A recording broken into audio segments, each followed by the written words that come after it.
Yo YouTube, this is my video for Thursday the 3rd of July and it's currently just gone 12:30. This morning I had my appointment in Lincoln with the consultant from a PD. We arrived at 9:30, finished at 10:30. I was looking at work coming out of Lincoln and probably was there for about 20 minutes, 15-20 minutes, and there wasn't really anything suitable. When I was getting closer and closer to having to make a decision, and I decided that I would just head home, have an hour or so at home before going on to March. And once I'd got 25 minutes south of Lincoln, that's when a job came up from Lincoln to Holbeach. Now, if I'd gone back at that point, picked up the job, gone to Holbeach, then gone to March, I could have done it in time with 10 minutes spare over and above the travelling time. But that wouldn't have included deliveries, so picking up and delivering, so picking up in Lincoln, delivering in Holbeach. And there's very little margin for error if I make a mistake going somewhere. So I didn't really want to risk it. So I didn't go back, I was going back home at that point. And I feel that I probably could have missed out on about £50, that job. That job was 44 miles loaded for a short wheelbase van job. I could have perhaps got £50. But then saying that, if I told them I had a box on board, they may have then just said you can't have the load anyway. So there's no guarantee I would have won it. So I'm not too bothered. And worst case scenario is I've lost out on £50. 50. So it's not the end of the world. My aim now is to get to March for 1:30. My ETA at the moment is 1:15. And then I'm going to see what weather is coming from that area of the country. I'm quite tired at the moment, I must say. So I don't really want a massively long day, but I would like to earn something else. At the moment, over the 2 days, I've earned £250, 250, which isn't really enough for 2 days' work. That'd be enough for one. That's 1 day's work. I'm happy with that.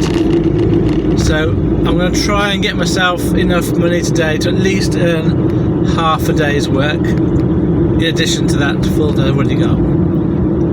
In terms of money, half a day's income. But I'll let you know how it goes. Cheers. Well, things are looking up rather for me. The time now is 10 to 2. I've just picked up a job picking up from Ely going to Hinckley. It's picking up from a residential address. It's a box. It's defined as a short wheelbase van job going 78 and a bit miles loaded. And I got this job for £90, 90, and I'm 17 miles away, or 25 minutes drive. So £90 is not quite going to give me half a day's income, but I'll be in Hinckley before the end of close of play today, and I'm hoping to get a little job heading back towards home, and then my aim to get like a day and a half's worth of income over 2 days will have paid off.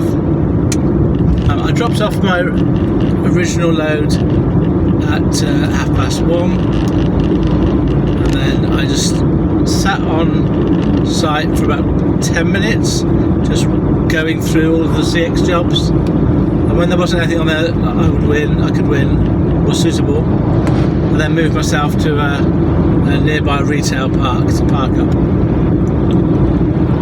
And it only took me about 10 minutes in the end to get a job once I was parked up in the retail park.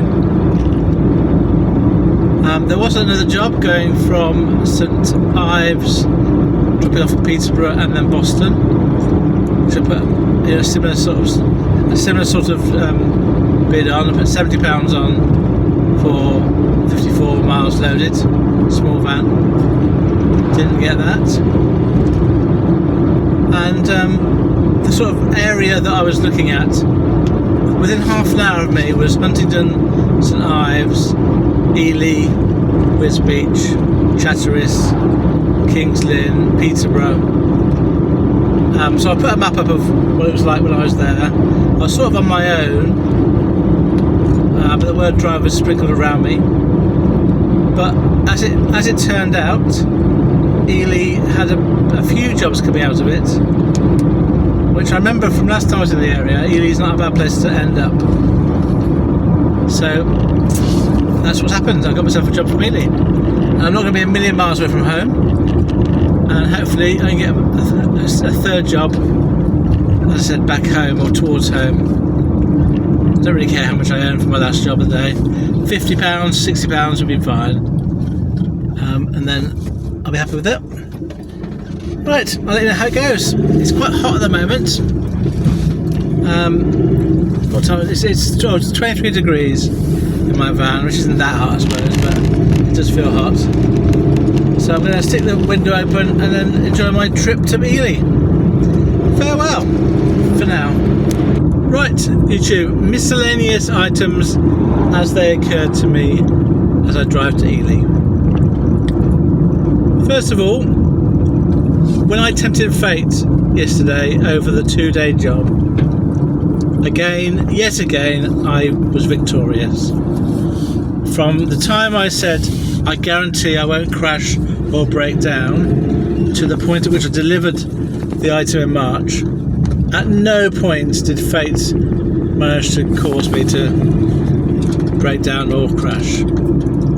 So, a victory again for logical reason thinking. Next point. After today's clinic appointment for my PD, I have now officially been given the all clear to stop doing any more hemodialysis unless it's an emergency situation, but basically no more clinic appointments, which means that I'm going to have a lot more time available to work. And this week is a good example of how that's panning out. So I had to do a blood test yesterday morning, clinic this morning, but most weeks I shouldn't have to do that. But there will be some weeks when I will need to do blood tests and, be at home for earth visits. But this is going to be the first week for a long time where I will have worked 5 days. There haven't been 5 full days, but there will be 5 days work this week. And I'm just mindful that should mean I should be able to earn a bit more money without too much more effort. Be interested to see how this week goes in terms of my final figures. But so every job counts really towards that at the moment, and I'm hoping to get to a point where I can have a sort of daily target again, which I can sort of work towards. Maybe a weekly target to work towards. That's ambitious, and that's fulfilling, and feels like it's a next positive difference to make up. So small green shoots of kind of work recovery. We're not there yet, but I can see in the not too distant future we'll be back to earning more money. And then my last little miscellaneous thing, I have mentioned in previous videos that I need to lose weight to get to a point where I do my back operation, and I am desperate for that operation to happen, and I am losing weight. I'm not that far away from the figure they wanted me to get down to. Basically, I'm 2 kilograms now off the weight that I was told to get to, before they would consider doing the operation. And 2 kilograms is probably 2 or 3 weeks. So probably if I lose another kilogram, I'll call them next week and try and get them to rearrange the appointment. But really, if I can get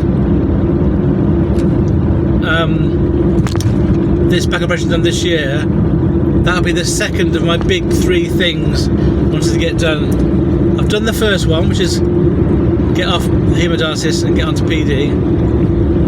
The second one was my back, and the third was, well, is imminent. I'm not sure if I mentioned it or not, but what I'll do is I'll mention it when I've done it. It's not worthy of a lot of detail, but it should happen this year. Right, those were my miscellaneous thoughts. I'm now 7 minutes away from the pickup, and still quite tired. See you later. Hi there YouTube, it's now just gone 5 o'clock, and boy have I had an interesting afternoon. So the last time I left you, I was on my way to the pickup in Ely to take a job to Hinckley, and I arrived at 2:15. The time on the booking was between 1:45 and 2:45 on CX, and I rang the doorbell, which I heard ring. I then knocked on the door a couple of times on the letterbox quite loudly, and then nobody came to the door. So next I rang the number on CX for the customer, and when I got through, I found out that he was actually the engineer rather than the person that lived at that property. And he said he was driving at the moment, but he'd give me the number to contact the customer to let them know that I was there. So I waited for a few minutes while he got back to me, and in that interim I spoke to the shipper and I explained to them what was going on. The engineer had said before he put the phone down that the customer wasn't going to be home until 3:30, that he's expecting a courier to arrive after 3:30. He was surprised that I was there that early. So I then relayed that information to the shipper and explained to them that I might have to wait till 3:30, and if I am going to wait here, I need to just double check that you're okay with my waiting time cost, which is £30 per hour, prorated. And the guy on the phone said that's fine. He said, let me know when you've loaded, and then we'll update the price before you leave. So I was happy about all that, and so I thought I'd just have to wait till 3:30. The guy, the engineer called me back and said to me that he wasn't able to give me the customer number for data protection reasons, but that he texted them to let them know I was there, which I thought wasn't as good as a phone call. But I thought, well, you know what the situation is, so let's leave it up to you. I'll wait here now until I hear more. And so I said to the engineer, well, he said to me, I'll let you know if I hear anything else. This is from the text. So I waited and waited, and then it got to 3:30. No sign of anybody. Although in the interim, about 3:15, a van came up to the house. So, oh, this could be them. And then a lady got out, and then at the back of the van got a dog out, and the van was plastered with advertising for pet services, walking and grooming and stuff. And then she went around the back of the building with a dog and came back without a dog. So I assumed she had delivered the family dog back to the house. And then she went off at quite a speed, to be honest, in a van. So that was a bit of excitement for me. I then waited, so went past 3:30. I then waited till 4 o'clock because I thought, well, if the customer stops work at 3:30, they're not going to be home at that time. They're going to have to travel home, aren't they? So give it a bit of time to travel home. And just before 4 o'clock, I rang the engineer again and just said, "Have you had any update yet about what's happening with the customer?" And he said that he hadn't had any sort of message back, and that he was reluctant to keep chasing the customer. He didn't want to hassle them, which I thought was pretty unreasonable, bearing in mind what I was doing at my end. But I said, fair enough, and I said, can you tell your bosses what's happening, and I'll tell my bosses what's happening. And we agreed to do that. Now, whether he did that or not, I don't know. So then at this point, I called back to the shipper, and the guy that I spoke to before had gone home for the day, and I was speaking to another lady who was on the evening shift. And I was a bit downhearted because I thought, has he made a note of our conversation from before? He said he was going to make a note, but has he actually done it? So I asked the lady, can you just check if there's any notes from when I called in before? And he had done notes, and it had confirmed that we'd agreed the waiting time when I got loaded. So she was fine with that. I explained to her the situation, that I was still waiting, and that I'd been told, 3:30, and the customer wasn't back. It's now gone 4 o'clock. And she said she would chase both the engineer and the person that booked the job. And so I left that with her. Interestingly, I thought at this point, I better go back and just double check that there's no one there. I hadn't actually moved from that spot. No one had come back. But I thought it's possible that maybe someone was asleep when I first arrived. But I came up, knocked on the door again, rang the bell again, no answer. I thought I'd just investigate through some of the windows, and all the curtains were closed. The back gate was actually unlocked, so I went through, just had a quick look through the back gate in case they were in the garden maybe. And they weren't in the garden, but what I could see here was the dog that had been returned by the dog sitter was now in a sort of inside the house, in sort of like a conservatory area, in a cage, which to me confirmed there couldn't be anyone at home, because if there was someone at home, they wouldn't have the dog sitter come back and then leave the dog in the cage. They'd leave the dog just with their owner in the house. So I went back to the van, I waited, and then the shipper rang back, and then I explained to them. No, she asked me. She's spoken to the person who booked the job, and he asked her to ask me, have I actually knocked on the door? So I explained to the lady all the things that I'd done to convince myself there was no one at home. So knocking on the door, ringing the bell the first time, knocking on the door, ringing the bell the second time, not moving from the spot, and seeing the dog being returned home and it being in its cage. I explained all that to her, and then I left it with her. And then probably about 10 minutes later, she came back to me and said that they're going to have to cancel this now. This would be about 4:15.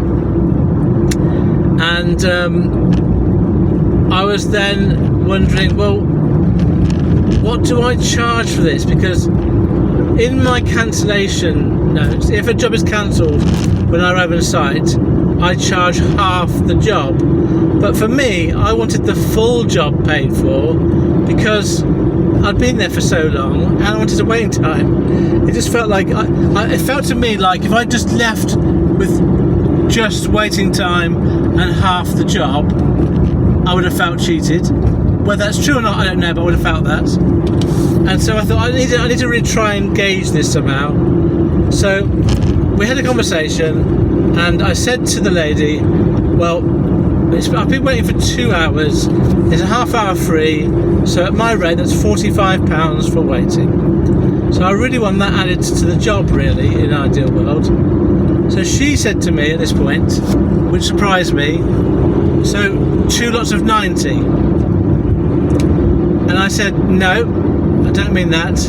but it gave me the confidence to say what I'd like to have is a full price £90 for the job plus the 45 waiting time, so that's 135 in total.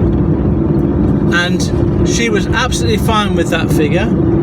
And the only bit of an issue we had after that, because I was a bit confused as to what she was asking me, she was saying, so what's the cancellation charge? And I was stuck because I wasn't regarding it as cancellation charge. I was regarding it as being paid the actual cost of delivery still.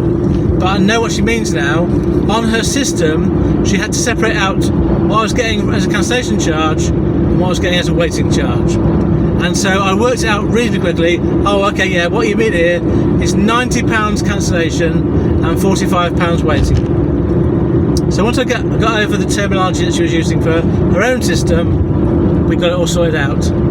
So I ended up getting 135 for that job, which to me is almost the half a day's income that I was trying to get, but with no mileage. So I'm happy with that. It was, on the downside, it was really hot. I was really thirsty and really tired. It wasn't a comfortable 2 hours in my van. But on the upside, I'm going to be home earlier and I've got paid a fair amount. I'm going to be home at about 5:45. And if I'd gone to Hinckley, if they'd arrived at 4 o'clock, I wouldn't be home for about 8, 8:30. And the last thing that I want to say about this is I did look, once I did all the putting off, I did look, because it was 4:30 at this point, if there's any work from Ely going anywhere near home, but there wasn't, so that's why I then started to go home. When I was going to get this cancellation, I thought at first, right, and go home now. But then I thought, yeah, you better have a quick look at jobs first. You can't just sack it off without at least looking. And there was nothing suitable. Most of the jobs that were there, of the 40 jobs, for tomorrow. So, that's the end of my day today. I haven't got a job booked in for tomorrow yet. I tend to do it in the mornings now, so no, I'm not quite sure what time I'm going to be ready in the morning. But I think as I get more into a routine, I'll be able to do that in the future. So just for this week, maybe for next week, I'm going to just play it by ear a bit and just see what time I actually end up getting up. So I shall do some stats calculations in a moment, and then finish off my video with a sign off and my stats for today. Oh, stats for the last 2 days, sorry. Okay, see you in a bit. Okay, here we go, stats wise for today and yesterday combined. Based on an average fuel price of 14.86 pence per mile, over the 2 days, Wednesday and Thursday, I have driven a total of 405 miles. I worked a total of 17 hours, and I've made a gross income of £385 from 2 CX jobs and 1 non-CX job. I've spent £60 and 18 pence on fuel, which means that I've earned net over the 2 days, net of fuel, £325, 325.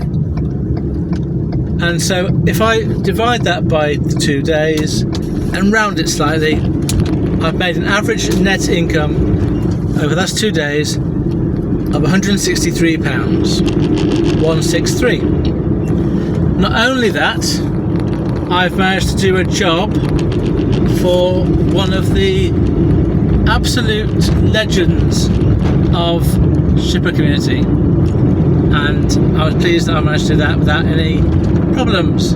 Again, no crashes and no breakdowns. Right, so I hope that you are all doing very well. I hope that you are all being successful. However you choose to define that word for yourselves. I will be back to work tomorrow Friday. I'm hoping for a good day tomorrow, because Fridays tend to be pretty productive. I'm going to get myself up as soon as I can, be ready for work, and we'll see how it goes. So, see you then. Farewell, friends.